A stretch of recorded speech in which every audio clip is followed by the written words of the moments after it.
খোয়াই নদীর চাকমাঘাট বাঁধ সংলগ্ন এলাকায় নদীর জলে স্নান করতে গিয়ে তলিয়ে গেল এক ব্যক্তি। শনিবার দুপুরে স্নান করতে নেমে নদীর জলে তলিয়ে গেল মধ্যবয়স্ক এই ব্যক্তি। ঘটনা সম্পর্কে স্থানীয় এক যুবক বলেন, তিনি অন্যান্য দিনের মতোই নদীর জলে স্নান করতে গিয়েছিলেন। আচমকা জলের গতিতে হয়তো তিনি তলিয়ে গেছেন। ঘটনা শনিবার বিকাল 4টা নাগাদ। দীর্ঘ প্রায় 1 ঘন্টা ধরে নদীতে নিখোঁজ ব্যক্তির তল্লাশি চালাচ্ছে তেলিয়ামুড়া অগ্নি নির্বাপক দপ্তরের কর্মীরা। তবে এখনো পর্যন্ত নিখোঁজ ব্যক্তিকে খুঁজে পায়নি। এলাকারই একজন দীপক দাস নামে একজন ব্যক্তি, উনি স্নান করতে নেমে আর উঠেনি এই বলে অভিযোগ আর কি। মানুষ কোন সময় ঘটনা?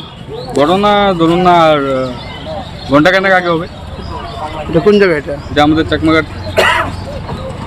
মানে মূল ঘটনাটা মূল ঘটনাটা হয়েছে আমাদের চাকমাঘাটই, মানে নদীর জল তো এখনো বাদ দেওয়ানো, মানে তাই স্নান করতে নেমেছিল ওখানে।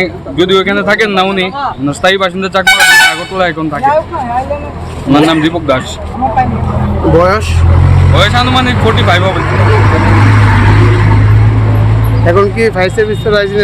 হ্যাঁ, ফায়ার সার্ভিস তারা আসছে এবং এই এসে ওই জলে খোঁজাখুঁজি করতেছে, জলে তল্লাশি চলছে। কোন সময় হয়েছে ঘটনাটা আনুমানিক ঘন্টাখানেক আগে হবে।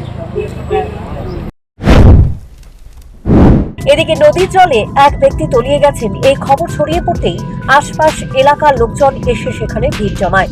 তবে নিখোঁজ দীপক দাস গত কয়েকদিন ধরেই আগরতলায় থাকতেন। 2-4 দিন আগে তিনি চাকমাঘাট এলাকায় নিজের বাড়িতে এসেছেন। এই ঘটনায় গোটা এলাকায় ব্যাপক চাঞ্চল্য ছড়িয়ে পড়েছে। Bureau report, news prime Tripura.